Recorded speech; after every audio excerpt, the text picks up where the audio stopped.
want you, the listener, to think about your own breakthrough, that moment when things start to shift, when clarity replaces confusion, when your actions align with the person you know you're capable of becoming. Today we talked about staying dialed in, about fueling your body and mind, about the power of moving forward faster, stronger, and with purpose. This journey isn't about perfection, Marc. It's about progress. It's about waking up each day and choosing to stay dialed in no matter what. Your breakthrough is waiting, but it's up to you to take the first step. Remember, step one is one step: to commit to the process, to trust that hard work will pay off. Keep showing up, keep pushing forward. Most importantly, stay inspired by the person you are becoming.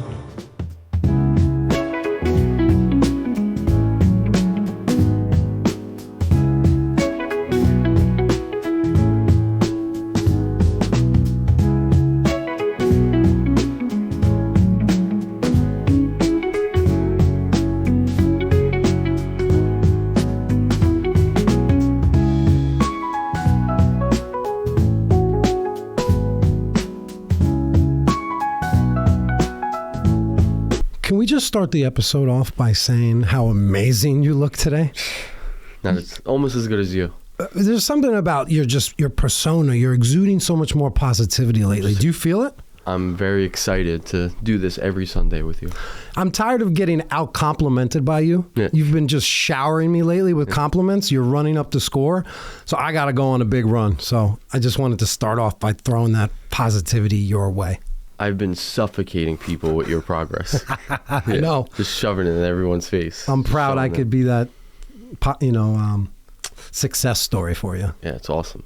Dude, hey, people see that, and two people that I'm showing, that I work with, they're stepping their game up because they see what you're doing. It radiates on the people. Well, that's what we're here to do, is inspire people. I just love being a catalyst for others. So, but before we jump into a lot of the great content we're going to get in today, how's your family? Doing good. Everyone's hanging in there. Yep. Just feeding the baby some pasture-raised eggs and sausage from the farm this morning. Oh, yeah. Boy. Yeah. Oh, boy. I got my kids now saying, Daddy, how many ingredients does it have? Daddy, was it made in a science lab? And when we're usually referring to her Cheerios, at least she acknowledges that they've been made in a science lab. Yeah. My wife actually got an 8-ingredient cleaner cereal, which she doesn't love yet. We're warming her up to that, but we're trending in that direction. Yeah. I got Nico saying, organic. I just said organic 15 times yesterday just to put it in his head. So now every time we're referencing a food, organic. This is organic orange. Yep. That's funny. It's going to make a difference, though. Yeah, no, that's the key. It's just no kids they just sit in front of the table and there's food's in front of their face. So they don't really. Not that I'm saying you have to teach them to the level that we're trying to talk about this stuff, but it's good for kids to just be thinking like that. What's in the cereal I'm eating? Oh, that's not really that good. And making them aware of how do you feel after you eat that? Compared to how do you feel after you eat a bowl of strawberries? You feel pretty good, right, Nico? So without stressing them out. And plus, with my 2-year-old, I think it's going to be a little bit easier to introduce these concepts versus Lexi, who's had 7 years of up and downs, right? Yep. But, bro, we have to start this episode by talking about my total domination and execution of the program throughout the Thanksgiving week. Oh, staying locked in, staying dialed in. Path. Yep. We have to set this nutritional bar very high if we're going to inspire people, Marc. Yeah. I know you want to kind of take it slow. I want to run the full court press because winning the holidays is an important topic. If we're going to be on this journey, we can't just talk about all the easy times when to do it. Yep. So I think we ended the episode. We were talking about Thanksgiving, and I just said, you know what people are going to do for Thanksgiving. And I jumped in and said, I'm going to go get an organic turkey and an organic potato. And the cool part about doing a podcast, as you'll see, is when you put things out in the world, you better follow through with that or else you're a fraud. Yeah. Right? Uh-huh. So as soon as I said that, episode was over. It was cool. I spoke to my mom, Sheila. I call her Sheila, by the way. First name basis. Phil, Sheila. Yeah. Nico calls me Paul. Poppy Paulie. Poppy Paulie. Yeah, we're a little different that way, but I love it. I love first name basis. So I spoke to Sheila. I'm trying to set up arrangements leading up to the week. She lives upstate in Skinny Atlas. So I'm just kind of taking dibs on her shopping for the week. What's she doing? I'm like, hey, Sheila, can we get an organic turkey? Yeah. Would that be a problem? Organic potatoes? So she hits me back. Yeah, we can get it. It's $150. I just hear like sound effect noises in my head when she said that number. I was, book it. Let's do it. Yeah. Let's do it. We wound up getting 2. We got a breast and another one. But man, they're way smaller than their jacked up cousins who are on steroids. Yeah. But anyway, I was excited that we lined up the organic turkey. And then, there was no cheating throughout the week. Fast forward to Thanksgiving, we're big on hors d'oeuvres. We're big on hors d'oeuvres, Ritz crackers, deli meats, boards, dips. So there was none of that. Not one Ritz cracker. And then, for the main Thanksgiving dinner, I had organic turkey and organic mashed potatoes. I was making a gravy, so I took a lot of the drippings from the organic turkey and I made a gravy, but I'm looking for ways to thicken it. And the first one that pops up, white flour. So I tried to find a healthy alternative, wound up putting the mashed potatoes into the gravy to thicken up the gravy. There you go. Then put that back on the mashed potatoes. That's called reverse mashed potato osmosis. Reverse mashed potato osmosis. But just a natural way to thicken up the gravy. And then that's all I had for dinner was the turkey and the mashed potatoes. I had that 2 days in a row. Felt great about it. There was no desire to want to grab anything else off the table. And, that led me to the next part of my list. These are foods that I've fired. They're fired now in my life from the holidays. Stuffing is fired. Yeah. Especially the box one. Yeah. No. It's fired. You're fired stuffing. My mother-in-law made one from scratch this year. It's much better. It's not. It's almost like it's not even stuffing, compared to what we're used to, the box stuffing. But it had, like sausage in it, and it was outstanding. Delicious. It was so good. So good. Yeah. But yeah, the holidays are tough. But hey, you're either gonna, try to eat a little bit better, or you're not. I don't want to take it slow. It's just some people are not conditioned to run the full court press yet. I know. So I don't want to put them in the game and you can't run the full court press right now. I just want to show them where they're headed, though. Yes, correct. We got to show them that goal. Yep. Green beans are great, but when you top them with those dehydrated onions, it's over. So the green bean casserole thing has been fired. This was a tough one. The holiday ham. I'm a big holiday ham guy. Yeah. I put copious amounts of mustard on it. Yeah. Previously, that had yellow number 5 in it. Yeah. But, my mom had the holiday ham prepped for the day after Thanksgiving, and I saw it in the fridge, and she was speaking to me like I was still going to have it, and I thought I still might have it. Like there's a chance. I go and look at the ingredients. There's like 13 ingredients, a lot of things I can't pronounce. So there's no holiday ham. So holiday ham is fired. Yeah. Yeah, you usually, especially with the fattier cuts of protein, because usually toxins are stored in fat cells, like pork, turkey. That's where you want to try to get a healthy source of what you're eating, because whatever they're eating, they're really storing it in their fat cells because they're fatty animals.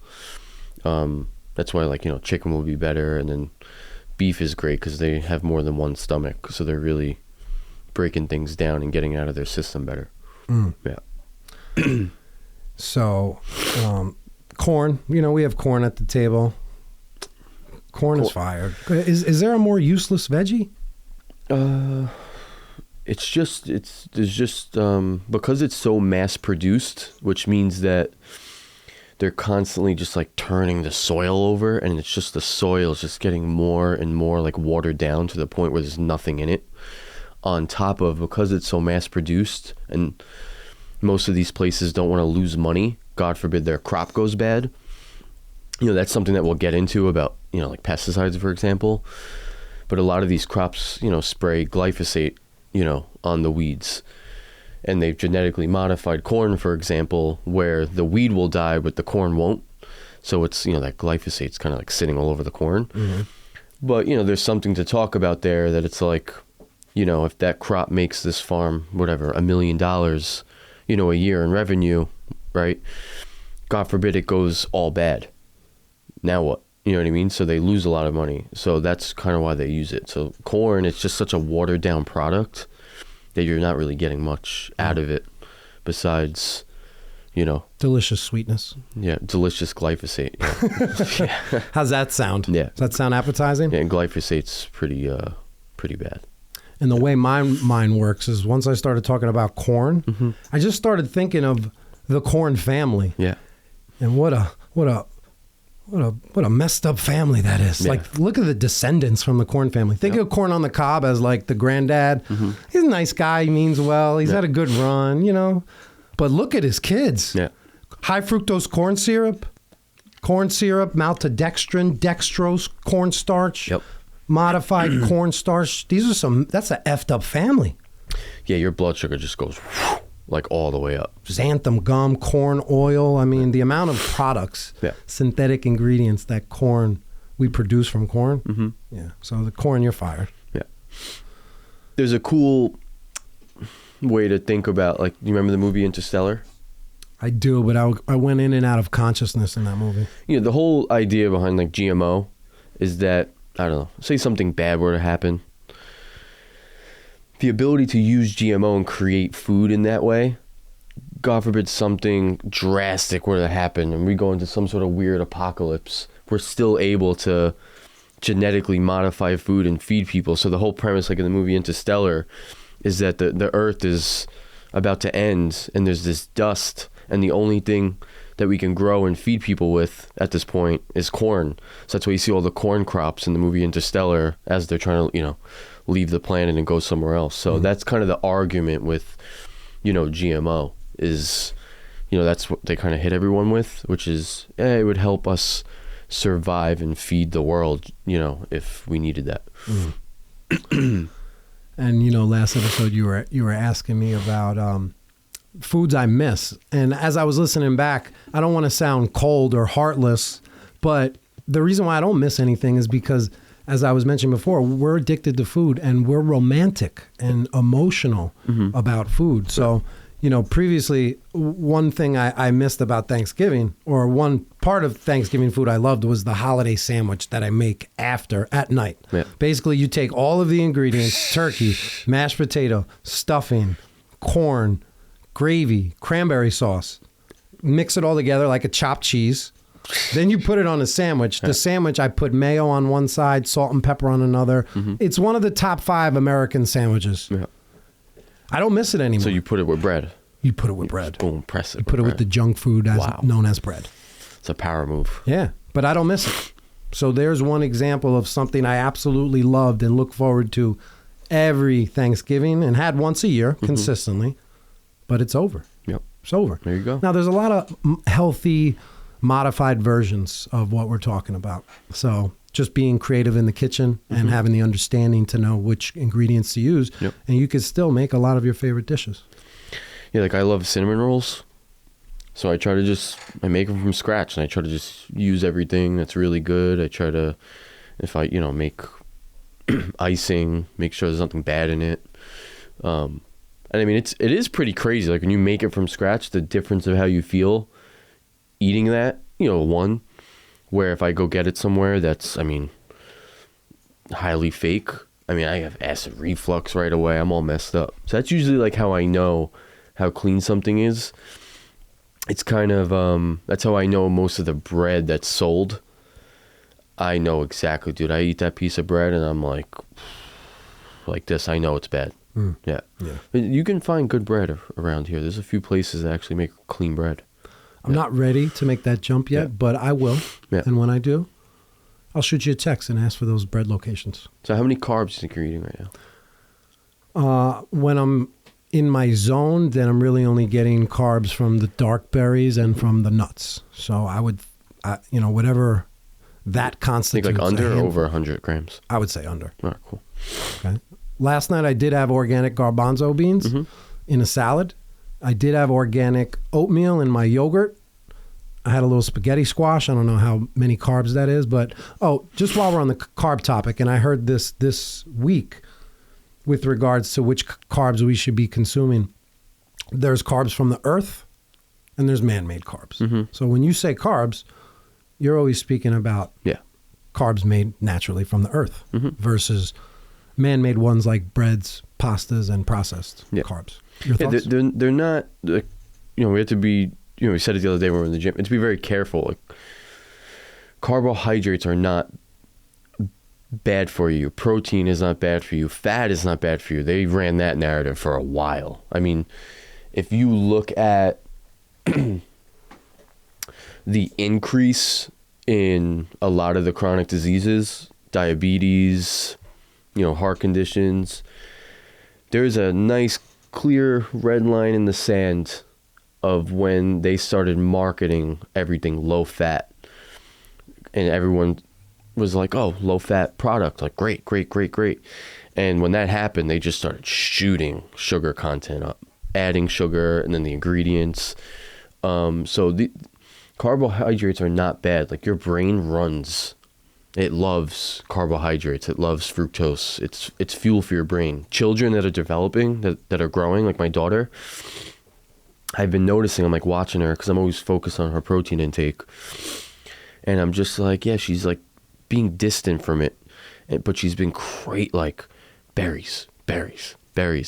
So I'm like, her body's telling her, I need more fuel for my brain.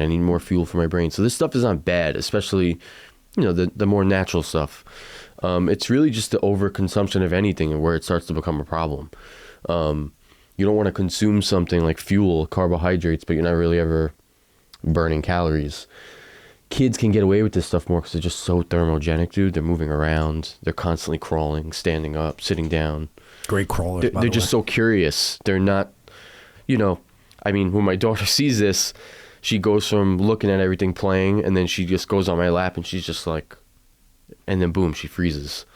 So them, they're moving around more, so they can afford that stuff. So, yeah, carbohydrates aren't bad. They're bad when they're not, natural, high fructose corn syrup. That's doing a much different process than you eating a strawberry. A completely different process. Got it. Yeah. Got it, coach. So I want to throw it back to you. I know you bringing some great topics to the table. I wanted to get into a little bit more about your journey through college, through wellness. But you texted me last night some great topics that I'm interested in, as far as nutrient timing, energy optimization, understanding macros. So I'll throw it back to you, sir. Where would you like to start episode 2 with? Yeah, so I think it's important to talk about nutrient timing, and a lot of that stuff, and I learned this, I'm going to go through this where why my journey has helped me see this stuff differently. A lot of people think nutrient timing it's like athletic oriented, it's like, oh, that's for the athlete, right? So I'll get into, what I did in college and then where I went after that, and kind of why I think the way that I think now about this stuff, how I help people. So I've always been pretty interested and around health in a way. Like, it was very close to my uncle. He was ripped, right? He just looked, he looked like he was sculpted somewhere in heaven. It was, unbelievable. Like, that was like perfection to me, because he was muscular, but he boxed, he played handball, so he had this beautiful mobility to him. So I grew up around seeing that a lot. Him jumping rope, hitting a bag. He just looked so physically present. So I was always seeing that. So I was always growing up doing push-ups, pull-ups. He inspired you. Yeah, he made me watching Rocky, teaching me when watching Rocky IV, and Rocky's in the mountain and Drago is the beautiful science experiment, and he's taking, steroids. And I'll never forget, like, it stuck with my head. My uncle was like, that makes him stronger, but it makes his heart weaker. Like, it's a crutch for him. And that being in my head my whole life, it always taught me to stay natural. Yeah, like stay natural, and, worry about like your heart and your will. That stuff stuck with me. But so I was always interested in that stuff in a way. And then when I got to college, I was very fortunate to have a good experience with my education. I'm able to see other people's experiences, people that I know and, that I talk to. And I had a very good college experience with exercise physiology, nutrition is the big thing. My professor was awesome. He grew up on a farm. Shout out to Professor Michael Corcoran. I'm going to send this over to him. He's going to be happy. Shoot him the link. Yeah, I'm going to shoot him a link. He basically kind of like grew up on a farm, and then he was like bodybuilding, and then he transitioned over to doing like Ironman competitions. See, that like really matters because it shows me that he grew up around like agriculture, which is what you and me are really like talking about so much, which is farming, right? What are they putting in the food? What's on the soil, the pesticides? A topic I used to have no interest in. Yeah. So he grew up on a farm, great, but then he started doing bodybuilding. That's good because with what I do, a lot of people are coming to me they want to look a certain way. They want to fix their aesthetic and their body fat percentage. So when you do bodybuilding, it does give you a very good education on how you should be eating to, manipulate the way that you look, whether that's going back, you're trying to lean up or you're trying to put muscle on, right? So it really gives you a good understanding of how to do that. And then him switching over to Ironman, competitions, that's teaching you the sports look on nutrition, which is everything needs to be dialed in. Like how much glycogen can you hold? Because I want to know when I'm racing for 6.5 hours, I want to know the exact moment that I'm going to run out of carbohydrates. So he's literally on a bike with 3 hours left in the race, consuming fat. So he knows right at the last 15 minutes of the race, the fat's going to kick in and fuel the last 15 minutes when most likely he'd gas out. So I had this beautiful synergy of learning about agriculture. I was bodybuilding at the time in college, and then learning about how do you apply that at the highest level, whether it's for an athlete or, general population. So fortunately, I had a really good experience. He kept us very engaged on campus, doing meal plans for athletes, going through the reality of, you're at a point where you're home, you're like, I'm going to cook everything. I'm going to control everything. All right, tell that to a 21-year-old athlete who has no time, right? And the only source of really them getting food on the fly is going to the cafeteria. So I have to go look at the cafeteria menu, and to the best of my ability, not everything's clean on there, but I got to make sure this athlete is getting his calories in. I'm putting every meal into Chronometer. That's another program, kind of like MyFitnessPal. It's just really good. I like it. Make sure they're getting like certain vitamins in, vitamin D and, zinc and vitamin C. So he showed us the reality of that you can't always control variables. So that gave me a lot of experience, with doing that for people before, I started seeing clients. And then when I got out of college, I got certified with George Lockhart. Who's that? George Lockhart, he's the guy for nutrition. He worked with a lot of the top MMA athletes. Because my thing was, I was like, if I'm going to learn this stuff, I learned through school. I can read all this stuff all I want. At some point, you have to take this content and like apply it, and you have to know how to apply it. Like just whatever you're reading on paper, it doesn't always go that way. And I want to learn from individuals who are doing this like every day. They're not just reading about it, like they're doing it at the highest level. So he worked with a lot of the top MMA guys, like when Conor McGregor was really good, that's who he was working with. Daniel Cormier, Tyson Fury. He's actually helping Jelly. I think he still does. He's helping Jelly Roll, the artist, try to lean up and get healthier again. So I went to him to get certified in learning how to weight cut for MMA fighters. Now a lot of people will be like, "Oh, what does it have to do with people like you and me? What we're doing?" So me learning about weight cutting, they also were teaching us about cooking.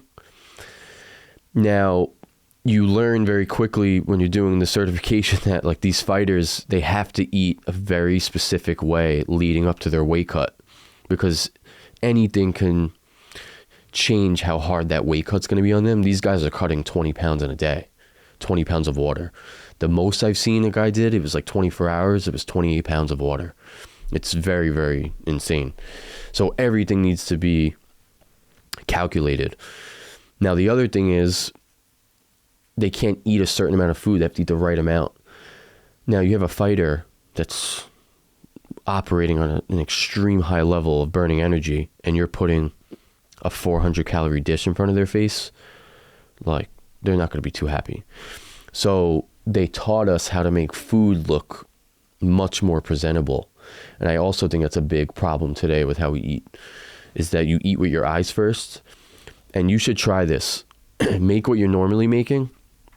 Next time you make something, just pay attention to how presentable it looks when you're about to eat it. Like spend 15 minutes making that yogurt with your honey and your berries. It takes 15 minutes. Yeah, like make it, but try to decorate it.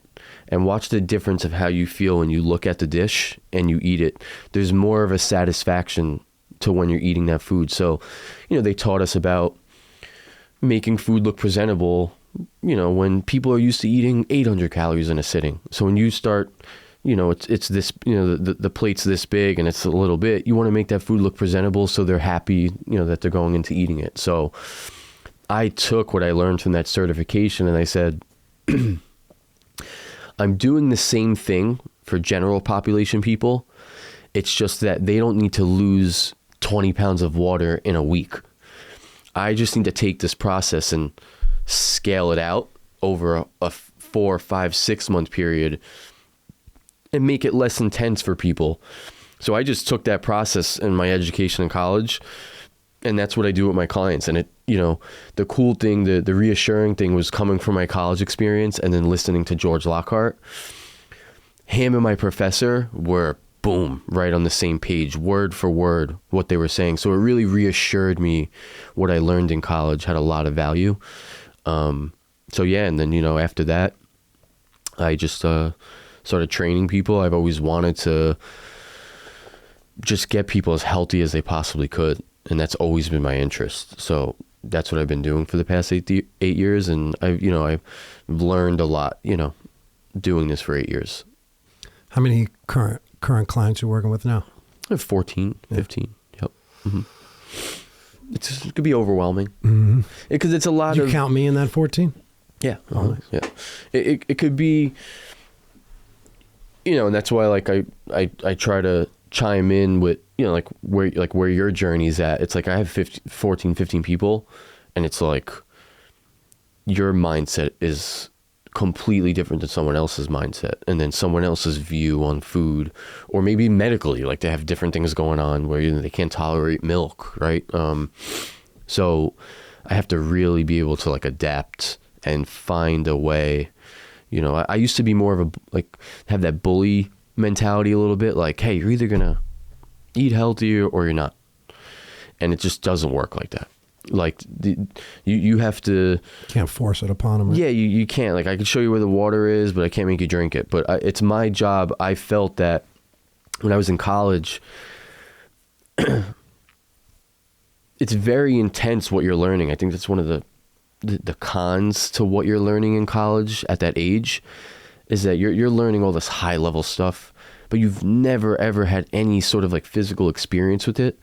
So, I mean, a lot of this stuff, dude, is going in through one ear, out the other. It's like, yeah, I can tell you hormonally what happens with protein, fats, and carbs, but it's like, yeah, but how do I apply that to someone? So I said to myself, I'm like, all of this stuff that I'm learning means absolutely nothing if I cannot communicate it to someone. So that's where I feel like I really excel with my clients, is that I really emphasize... it's like when I'm talking to you about certain things hormonally, and it's like you don't see it the way that I'm seeing it. So I have to find a way to maybe make an analogy so you understand it, right? So that's really my job, is I try to just educate people through my experience of what I've learned in college, through my certification, and simplify it in a way where they're like, oh, the light bulb goes off, like, oh, I get it now. Like, this is how you keep body fat percentage down. So yeah, that's what I've been doing for 8 years, and I love doing it. Just to get back to as far as like nutrient timing, how does eating specific nutrients at the right time improve like your performance or recovery or energy levels?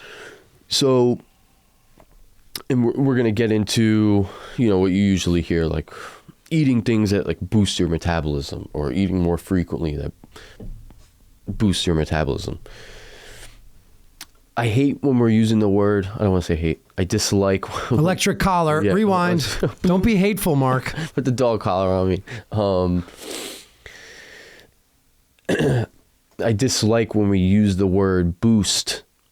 It kind of gives this impression that, I said it to someone the other day. I was like, I have faith in humanity. I believe we all have really good genetics and something's irritating our genetics. It's not the other way around. Everyone right now thinks that, oh, well, my genetics aren't like Paul. Oh, my genetics aren't like Marc.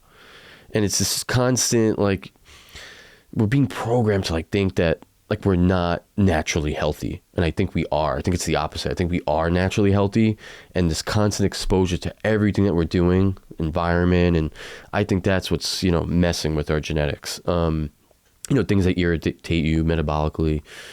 To get away from what boosts your metabolism, the reason why it's important to eat frequently is that every time you eat a carb, a fat, or a protein, it signals your body to do something hormonally. So the more frequently you eat throughout the day, the more you're reminding your body, I want you to do this. I want you to do this. So if you kind of look at what everyone does, everyone's kind of constantly eating carbohydrates. So they're constantly telling their body, my blood sugar's going up. Can you use insulin to bring my blood sugar down? So they're just constantly doing that all day long, and that's where insulin resistance starts coming in. So it's my job to educate the person on, when you eat this, I want your body to know to do this. So that's where the timing of nutrients come in. So it's like, I want your blood sugar to be ready when you work out, meaning you have energy stored away. It's not ready to burn. It's stored away. It's your body's way of like holding on to energy to prepare you for, your body thinks that you're out in a jungle and you're hunting. So it preserves all this energy and stores it away. And then about 15, 20 minutes of your heart rate, like getting up, it's like, oh, I need to get my glycogen out. I need to get my carbs into my bloodstream as glucose so we can use it. So a timing thing to maximize making sure you're burning off what you have stored is getting glucagon to go off. That's the protein hormone. So it's like 60 minutes before a workout, you would want to ingest some form of protein. So by the time you start your workout, you're not waiting 15 minutes of your warm up for your blood sugar to be ready to burn. It's by the time you walk into the gym for your workout, your blood sugar is already out and ready to go because you told protein to get everything out. So I just think the big issue is a lot of people are eating the wrong things at the wrong times. Me and my wife did it the other day. Ate perfect all day. 11 o'clock comes. What does everyone normally want to eat when it's 11 o'clock and Netflix is on? You just, you were working all day. You just want to decompress. Man-made carbs. Yeah, right? So it's like, wow, we did everything great all day while we're moving. We didn't eat any carbs really, like very low. And then when you're the most sedentary, your heart rate's just like low. Forget about that. It's after 8:30 p.m. and your brain is in your rhythm to like shut off and go to bed. So you're not moving, you're not doing anything. Your heart rate's down, and now you're eating fuel calories. Now you're eating energy. You're eating carbohydrates at the worst time. So we're eating the wrong things at the wrong time. Whereas I'd rather you eat carbohydrates more during the day if you are moving around. I got to be careful how I say that, but I'd rather you eat it then and stay away from that type of, calorie towards the end of the night. So we're just eating the wrong things at the wrong time. I've been programmed like my whole life to, much like everybody, the 3 meals, breakfast, lunch, dinner, but then the snacks as well. So it really adds up to like 6. I know you've heard that probably throughout the fitness industry, like every 2 hours. But there was a time where I was just eating every 2 hours, and it's not like I was loading up with protein, be a Nature Valley bar and then some other kind of processed food every 2 hours. That's the cool part about fasting. As I was saying, like I've removed myself from that and realized you don't need to eat 6 times throughout the day. What are we doing? Yeah, we're very, I made someone do it the other day, a fast. And this person thinks... That sounds punishing, by the way. You made someone fast. Yeah, I didn't. I suggested you should do a fast, right? And I wanted him to do it because I wanted him to see that he does have an addictive relationship with constantly regulating his blood sugar. So the fast will show you how quick you're used to the habit of, 2.5, 3 hours, I got to ingest something. So every time you do that, it's like if your body's trying to maybe like tap in to burn fat, it's not going to happen anymore because you just gave it something and your body's going to use what's more readily available. So it's going to go into your stomach, you're going to digest it, and that's more available than going all the way in somewhere to your liver or your muscle to grab energy or like stored fat on your body.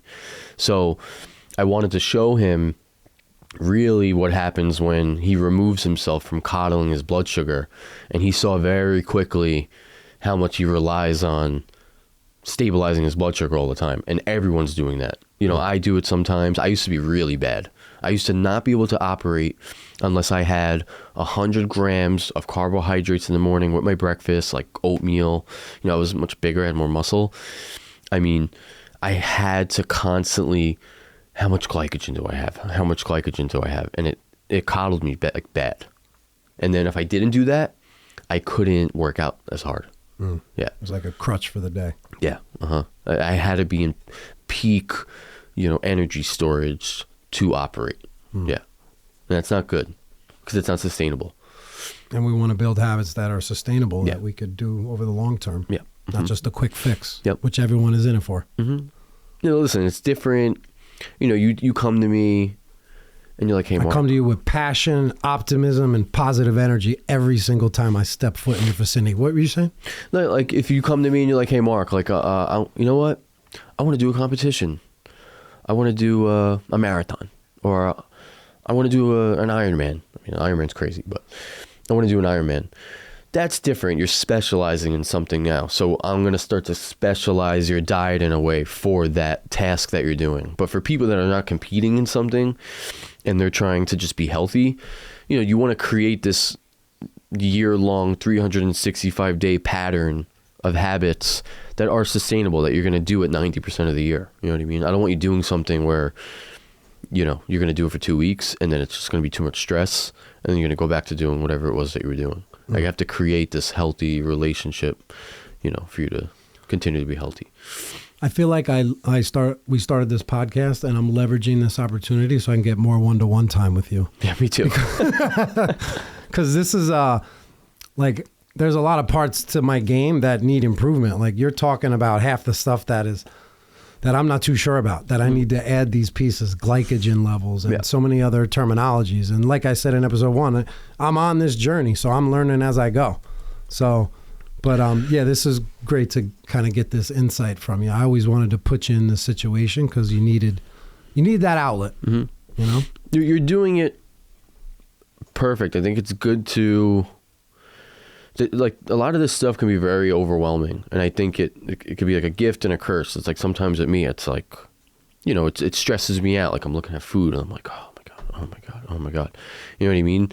So, I think it's good the pace that you're doing it at, and it's because you're doing it, like you're experiencing it, and I think that's the most important part. I don't think it's always healthy for someone to be like telling you what to do, especially when it comes to health. So I think you're doing it perfect and you're experiencing these things, and that's kind of what I've been doing at you, sitting back a little bit and letting you experience this stuff for yourself, and then being like, you know what, maybe I should, change this about my diet, because you have to decide it. I cannot make you do it. And if I do, it usually doesn't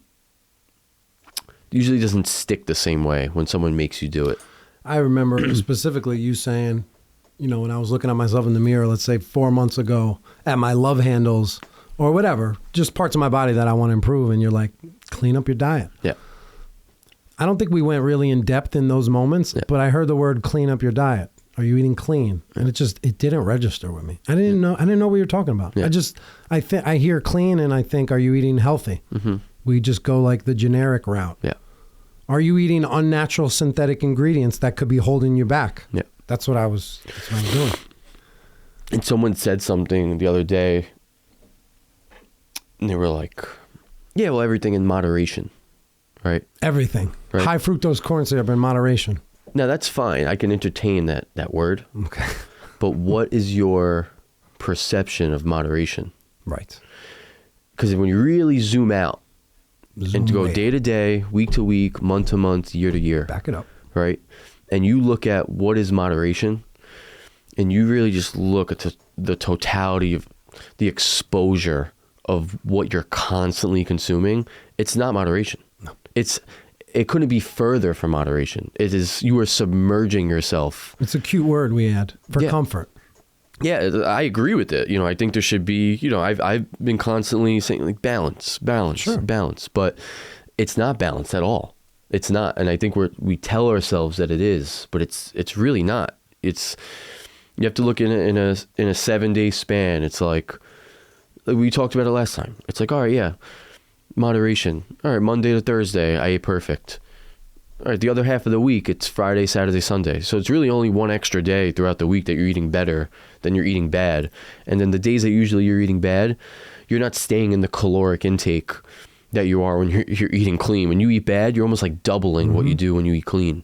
So it's not really like we're not really doing it's moderation. Like you're going out firing. Yeah, it's like you had a terrible breakfast. Letting loose. Let's have a bad lunch because we've already lost breakfast, so let's just lose the day. Correct. Raise your hand if you do that sometimes when you're indulging and cheating. We all do. It's like, I'm eating bad. Let me just It's like quadruple down. It's a free meal. Yeah. It's a free cheat session. Yeah, today's a wash. It's a wash. Yeah, the whole day's a wash. It's comforting though when you say that to yourself. Yeah.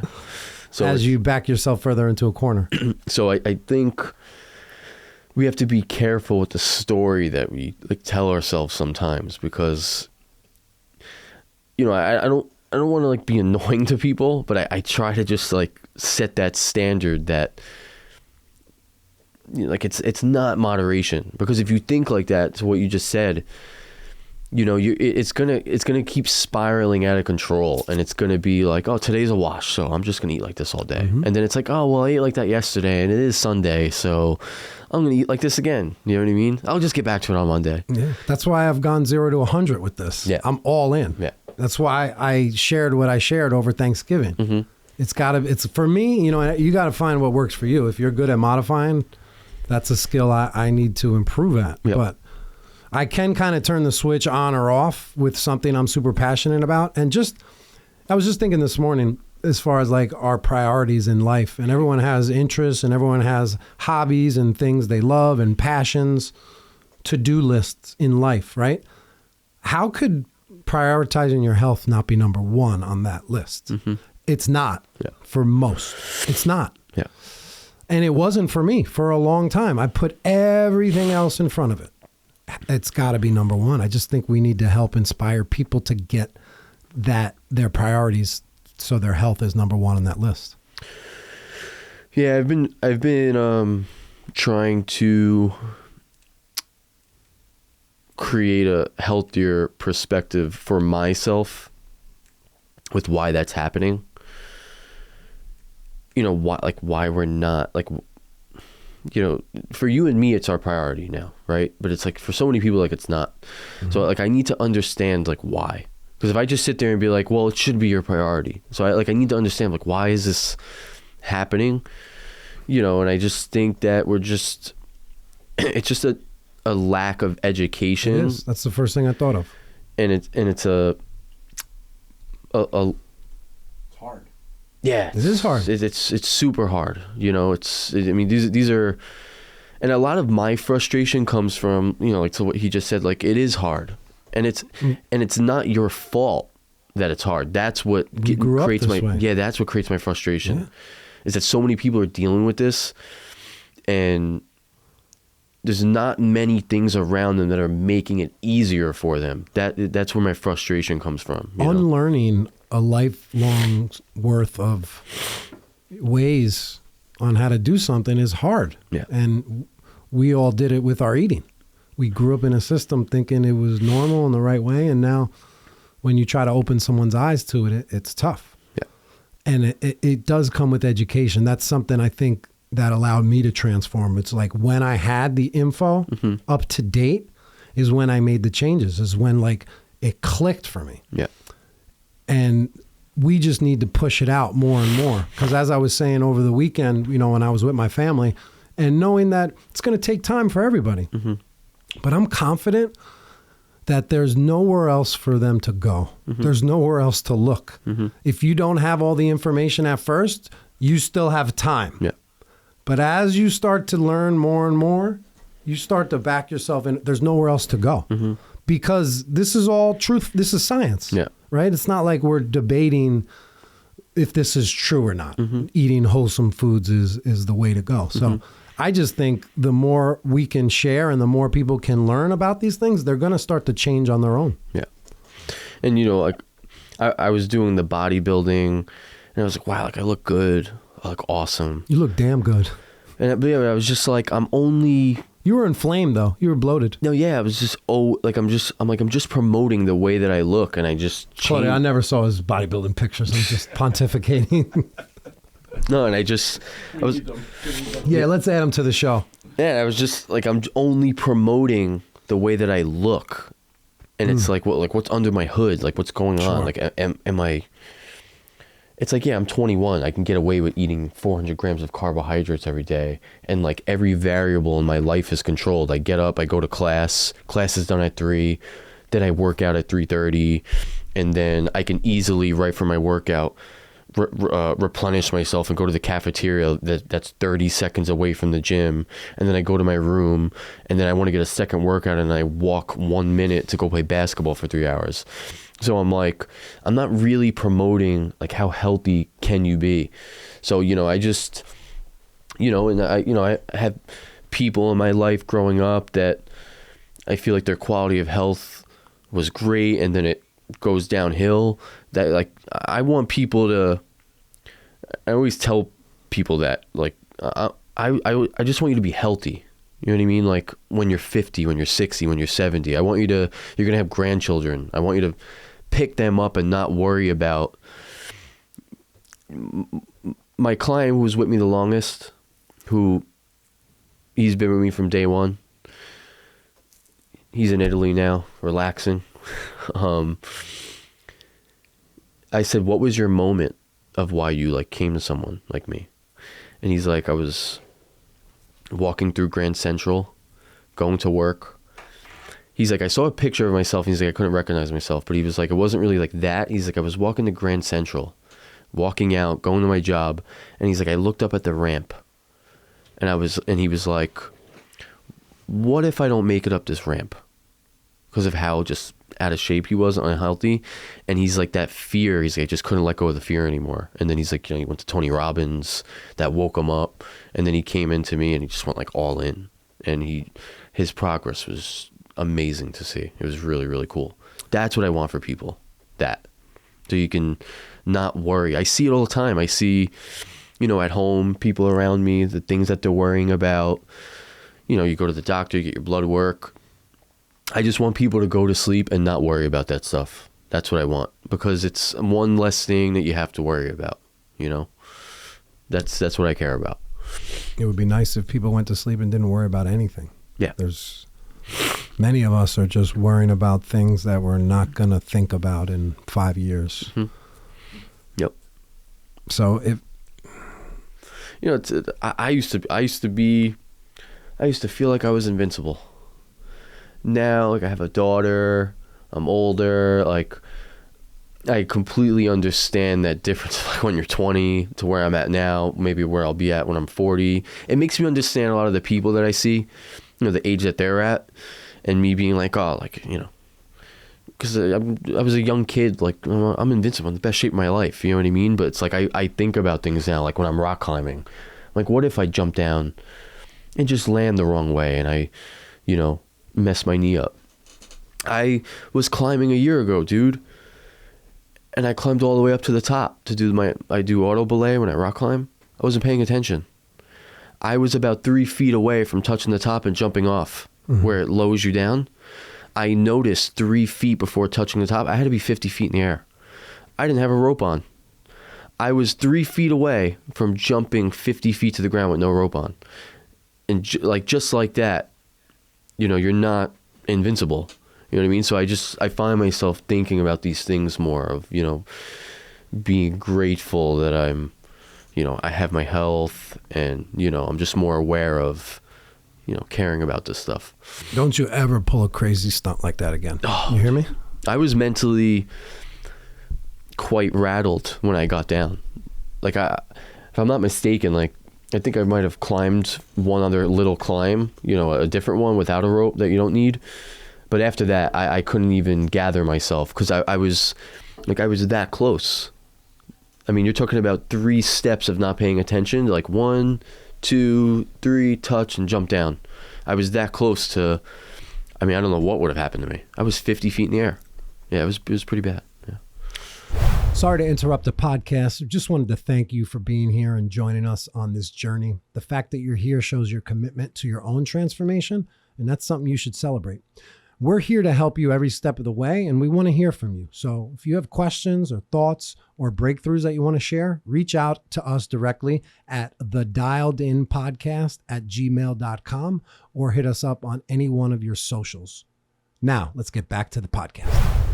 Another historical mistake I've made with my diet, I think, is always focusing on macros and always looking at how many carbs, fiber, protein, calories. Yeah. That's it. Yeah. That was the end of the story. I was too lazy to turn the package around and look at the long list of ingredients. Yeah, it's just like overwhelming. It's either it's overwhelming or it's like you're reading stuff and you just have no idea what you're even reading. And then it's like, even if you are reading it, like someone doesn't know what xanthan gum is, maybe, you know what I mean? Or someone doesn't even know what that word is, and it's preservative, or maybe someone sees like, oh, it's sodium nitrate. Like, so what? Big deal. Big whoop. Right. They just don't. So it's just lack of, education on this stuff, I think,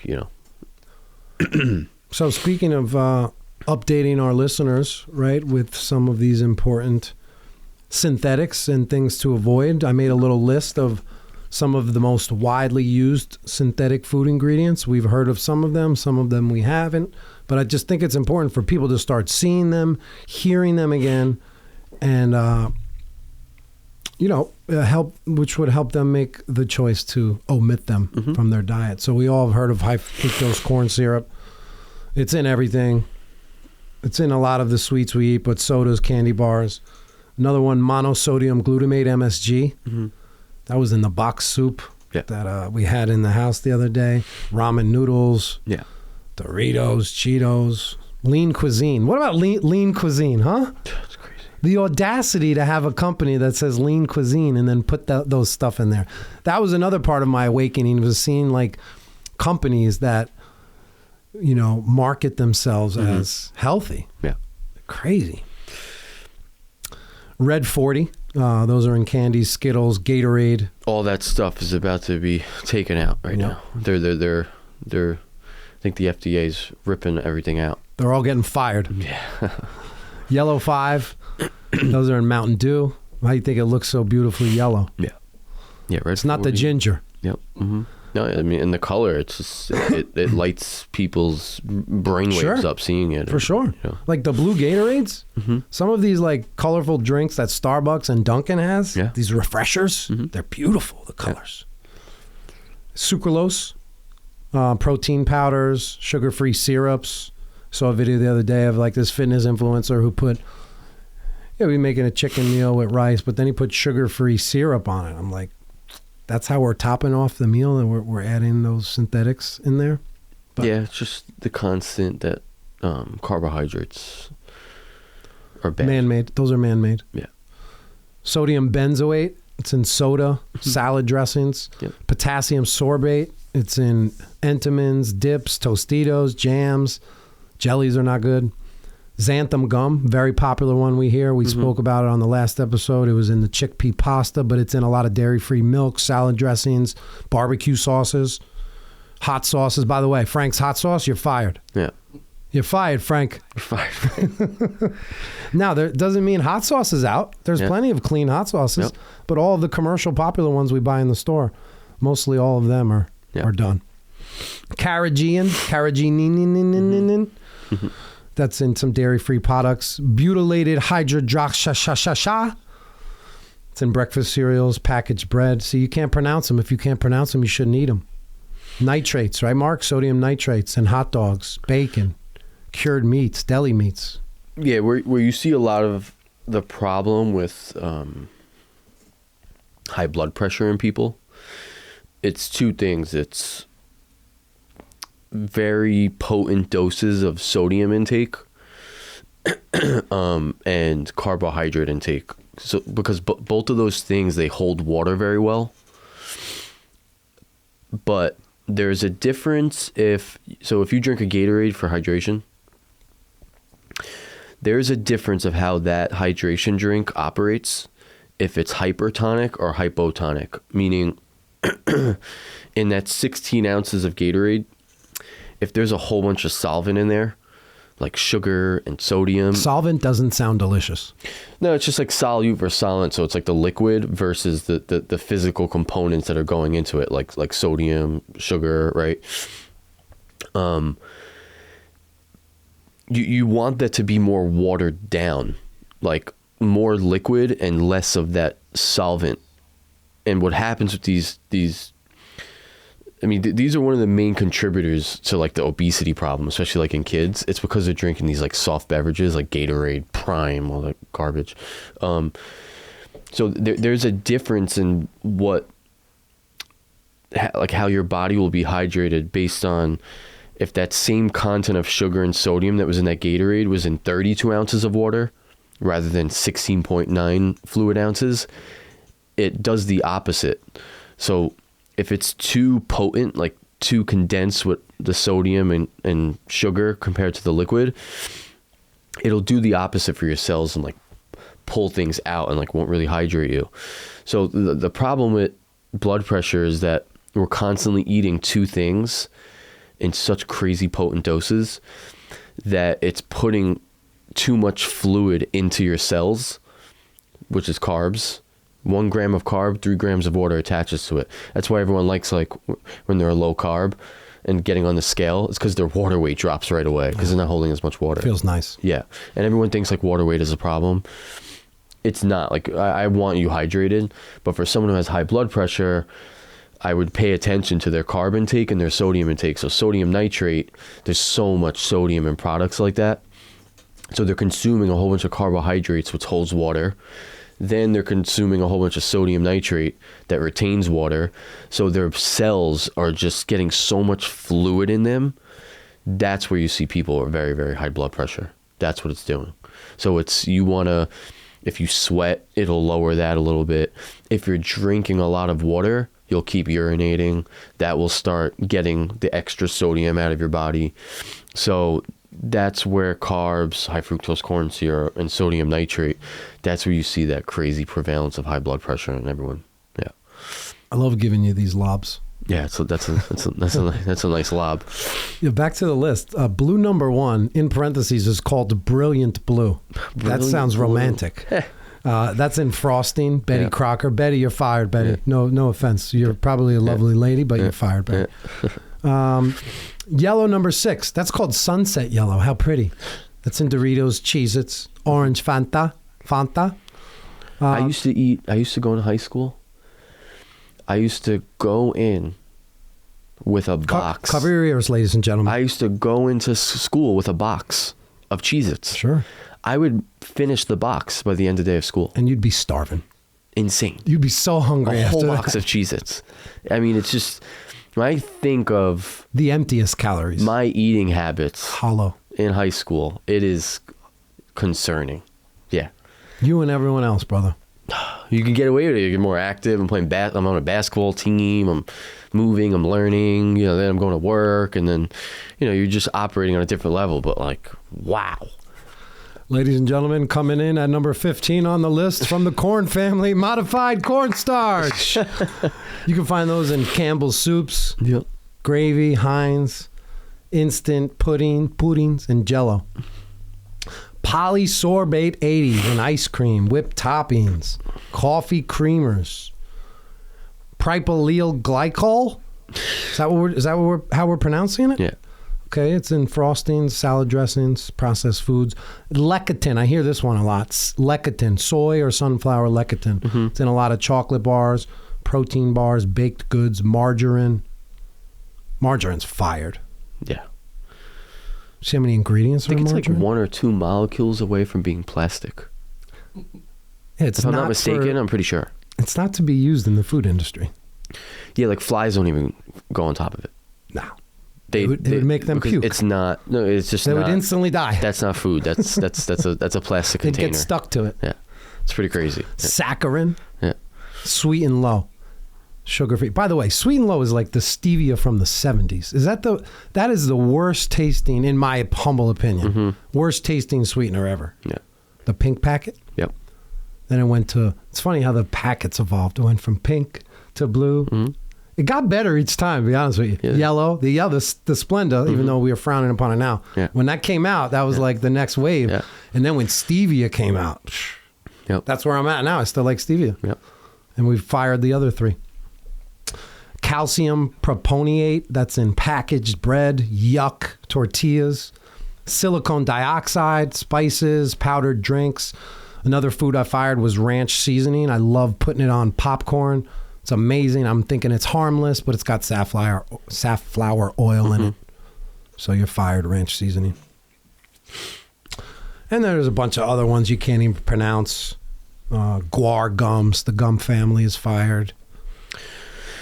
Yeah, I'd say the Sulfates. main one. Well, like I said, moderation. It's like you just named 50 things that are just in every way, shape, or form throughout the week getting into your system. So it's not moderation. It's just 100% constant exposure to all of these things. Which the issue is that it's irritating your gut, and your gut can never catch up. And we can maybe get into again the word boost, like boosting your immune system. There's no boosting your immune system. Your immune system should be working properly. Depending on outside factors, your immune system will start becoming vulnerable. You can have a vulnerable immune system being an athlete, like you're exercising at an insane rate for 90 minutes. Kind of like what I'm going to do when we leave here. Yeah, and like if you're pushing to the point where, I mean, you're getting nauseous or you're getting dehydrated, your immune system is not operating on its level anymore, and it starts coming down. When it starts coming down, it's vulnerable and it opens the door. That's when it's easier to become sick. Now, that can happen through severe exercise. It can happen through stress. Maybe you slept. Is severe exercise a good thing or a bad thing? It's a balance. It can be a very bad thing. Yeah, it can be a very. Doesn't sound great. No, it's you have to work up, I think, to that, to build almost this, like just where you can touch the threshold, vigorous, just tippy toe the line. Yeah, and then just touch it. Keep molding that, because if you do it too fast, like you're not ready for that, your brain is just your nervous system is just gonna be like, yeah, that's not happening. Don't ever do that again. But you can almost trick it into slowly working your way up to that, where you're starting to tolerate without negative consequences the next few days exercising at a rate like that. Bad sleep can do that, where your immune system is becoming susceptible, to letting maybe a virus come in and take over, right? And then, gut, it's your gut health. When that is irritated and you get sick, or you're exposed to a cold, your body's trying to fight in your gut what's going on, and fight, that you got exposed to some sort of flu strain in the month of December, right? So you're asking it to do too many things at once, and that's where usually everyone's immune system fails.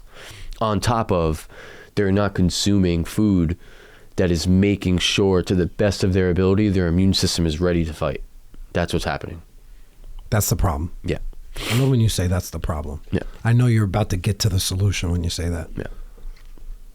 So just to get back to some other unknown or unknown ultra-processed foods we might not know that are ultra-processed. Maybe you hear one on this list that you had this morning, and it inspires you to replace it with something healthy. But flavored yogurts, that's why I go straight plain organic Greek yogurt, no added fruit in it. Yeah, anytime something's flavored, it's probably has something in it to preserve its shelf life. So I usually try to tell people, flavor it yourself. Mm-hmm. Get plain yogurt, add berries, honey.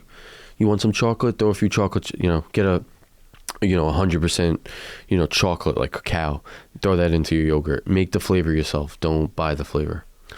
Protein bars, despite being labeled a health food, many of them have high fructose corn syrup, hydrogenated oils, sweeteners, preservatives. Yeah.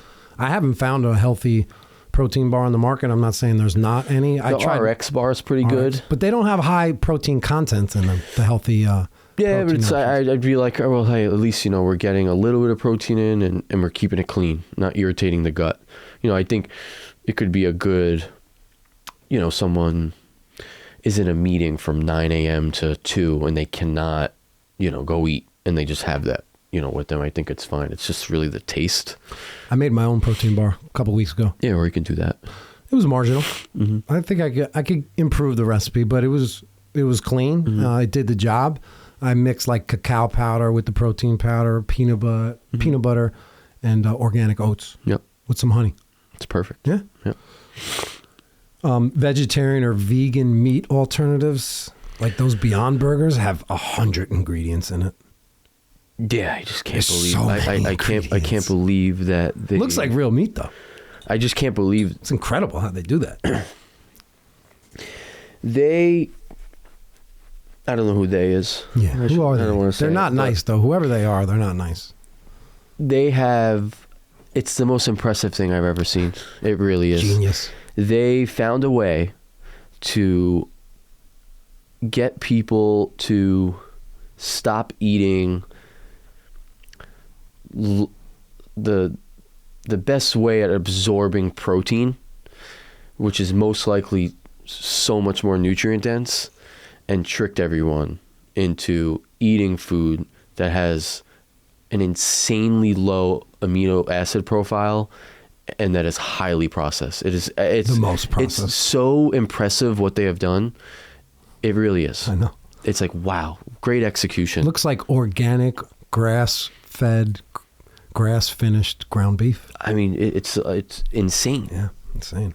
But, instant oatmeal packs. I looked at what's the cream of wheat. The ingredients this morning. I gave my daughter cream of wheat. I didn't feel great about it, but we're getting this is like the end of a lot of these products that we. Yeah. Farina. Yeah. I have a funny, crazy story about the instant oatmeal. Talk about it. At college, I have a job.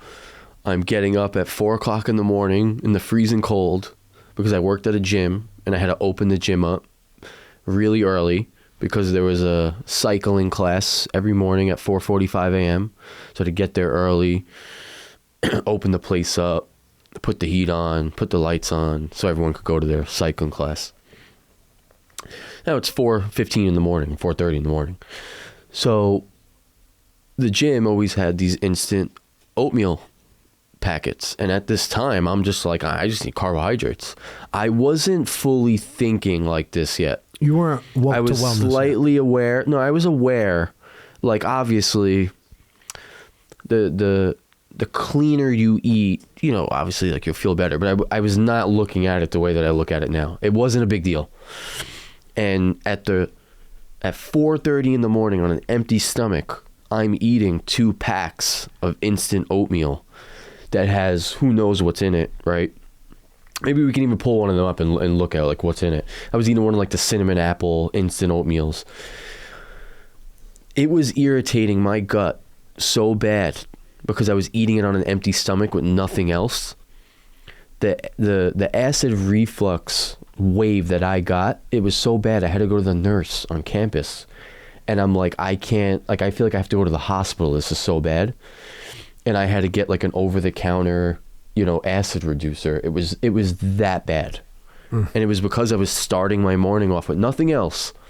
Just this one thing that was going in my gut so early in the morning. And that's how bad it irritated me. I can be more sensitive to stuff like that maybe, but I'll never forget. It was so painful.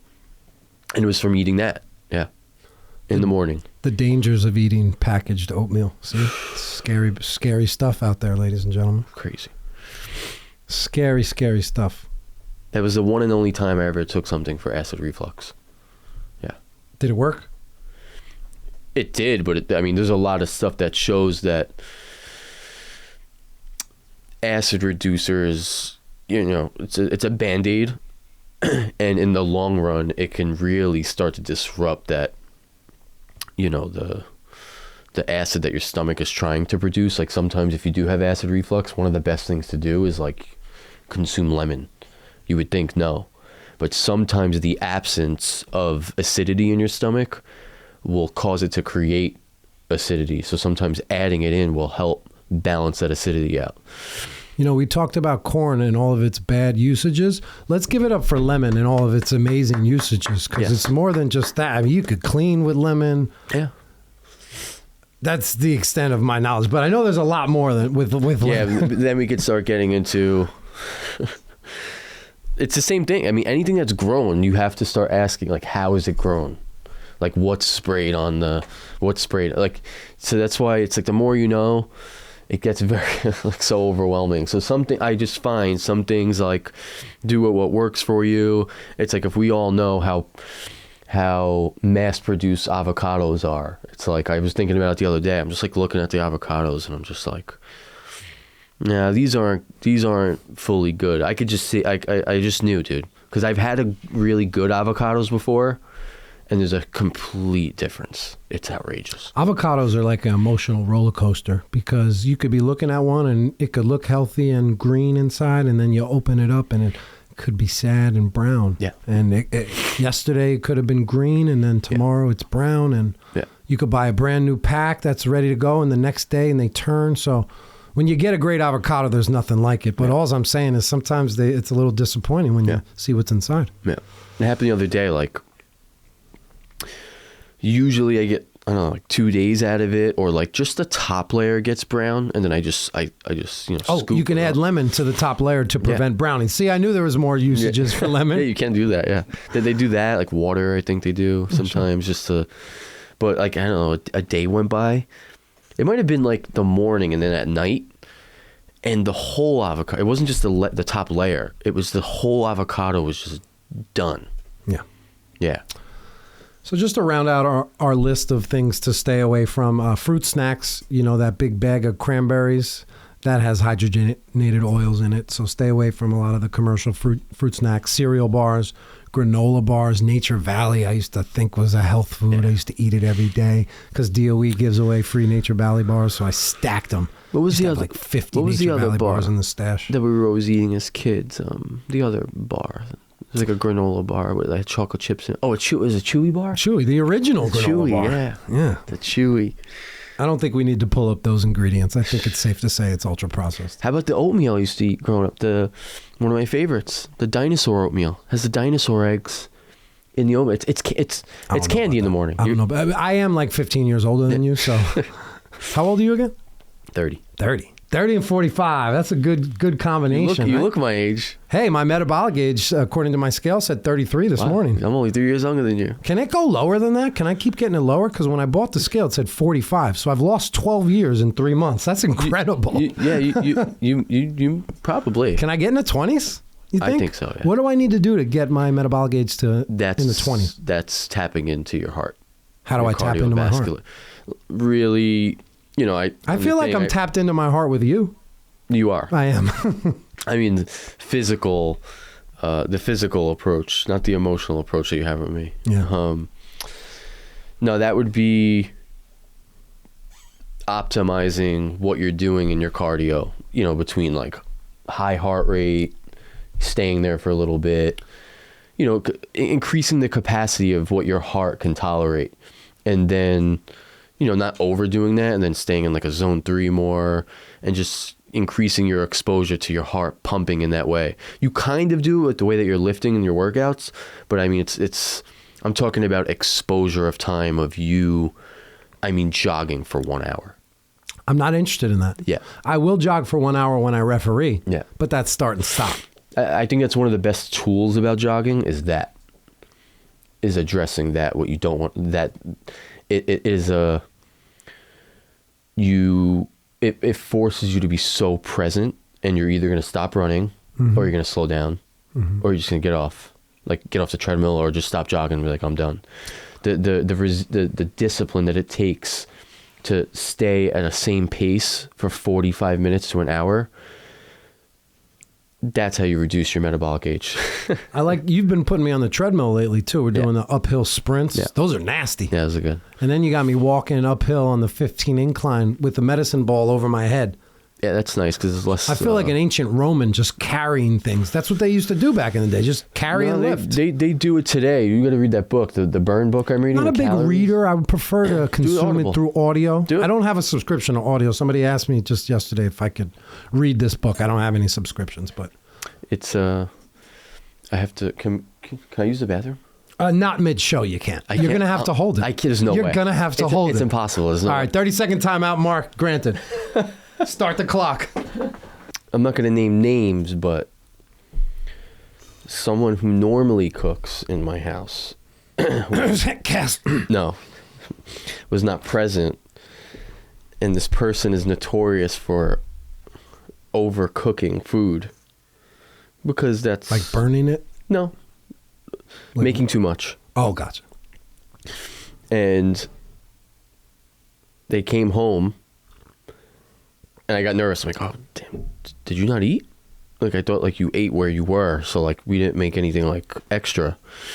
But the way we made dinner last night, it was the right amount for that meal for everyone who ate. And there was no extra stuff that needed to be made. And perfectly it made portioned. Yeah, it made me, like, think, like, that's... I just think, unless you're meal prepping, like, think that's how... it should be, because I find that food just goes to waste. Yeah, definitely. Like, I have no problem doing leftovers. That's fine. It's just I find that so many other things start going on. You start making other things that you're like, oh, I'll eat the leftover maybe tonight rather than, you know, for lunch. And then come nighttime, you're like, nah, I don't really want that. Like, I don't want to eat that again. Like, this is what I want to eat. So I just try to find like cook lighter. Sure. Like, we don't need as much food as we're eating. We really don't. Preach, brother. Yeah, unless you're, you know, performing, I don't know, in a marathon this week. Okay. So, but. You know, last time we spoke about why eating organic or eating clean is healthier, or cheaper. I think the better conversation is why a healthier lifestyle is less expensive, because it's encompassing of the overall lifestyle, not just the A to B food comparison of organic versus non-organic. So just a couple other reasons to fill in. You know, you feel fuller. We talked about being satiated more off of whole food. So you eat less, right? So you're eating more nutrient-dense foods, where it's going to keep you fuller longer, reducing the need to snack. Number 2, you spend less eating out. I'm just not calling any restaurants, ordering food, ordering lunch, you know, just prepping your meals at home and just being the king of your own kitchen is another way to cut costs. You know, you eliminate unnecessary products. As part of my transformation, I'm cutting out 97% of the products I would normally buy. So we don't have those costs. Cheat meals, right? So there's no more cheat meals and the craving to want to just go out and splurge. Yeah. I don't have it. I think that's cutting some costs, right? What about medical costs, saving on medical costs? Yeah, I see it. I see how much people are using that stuff and have to for maybe minor things, but also serious things. The big, I was just listening to a podcast before, and it was talking about the healthcare system. Crown Raps podcast? Unfortunately not, okay. Yeah. And it was talking about, it was explaining how we got to where we got to, and not just speaking on that negatively. You know, it's like, I mean, so many countries around the world have adopted our standard of care for extreme situations. Big pharma, like, you know, innovation of when I'm talking bad about pharma, I'm talking from a perspective of, you know, we're just constantly giving, you know, diabetic medication and statins for a chronic disease that is very easy for you to, it's very easy for that to be in your life. I'm not talking about the innovative things that are made for, maybe someone is born with some sort of rare disease where they can't produce muscle tissue. That is, you know, thank God we have something that person can, you know, maybe use where they can live a normal life, you know. But this podcast I was listening to was talking about kind of like how we've gotten to where we got to with healthcare, and where like insurance started and what it was for, to where we are now with it, you know. And it makes me think of that. It's like, you go to the doctor, you're not thinking of, oh, how much does this cost? You don't care, because you're like, oh no, I'm just going to pay my copay, and it doesn't matter what it costs on paper. My insurance company's going to pay for it. But that's a problem, because it just turns into everyone is doing this. And then for maybe someone who's healthier, who doesn't need some of those things, you know, they got to pay the same thing for insurance. You know what I mean? So it was a cool podcast. It's just giving you a perspective on how we've gotten here, you know. But yeah, you know, you're going to pay for it some way. And that's one of the ways that you pay for it. Taking the cheap route, taking the cheap route mm-hmm. is always more expensive in the end. Yeah. Cutting corners. Mm-hmm. Yeah. So, I feel like there's a couple other things we wanted to touch on today that we might not have gotten to. I think more notably off your list. So, what else you want to, you know, leave our listeners with for this episode? I mean, it's really just, you know, I work with people that are doing completely different things, that look at this stuff completely differently. So it's just finding a routine for yourself that works for you, that, well, you know, you're staying mentally happy. It's not, you know, creating stress for you. You know, I don't want you eating this way if, you know, you're going to be stressed the whole time. So it's, you know, fixing things like that to, you know, make it a positive, you know, lifestyle change rather than negative. I mean, one of the things I do with people when they first start training with me, I kind of just like warn them a little bit. Like the first 4 to 8 sessions are going to be like, be a little nasty. No, they're going to be light. Okay. I like when you say nasty. Yeah, because it'll get nasty.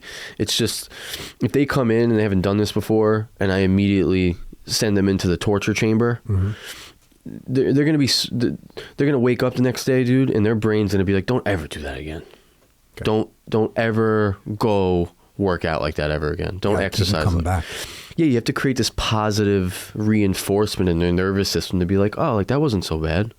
Oh, I'm not that sore. It's okay, you know. So, you know, it's creating that positive reinforcement rather than negative. So I just try to, you know, emphasize that with people.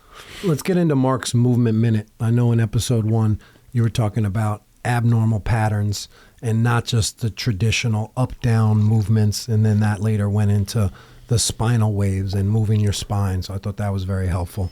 Where do you want to touch on today? So coming from bodybuilding and then switching out of that, so I got really interested in the Ido Portal method, and it's all about movement. He's the GOAT, right?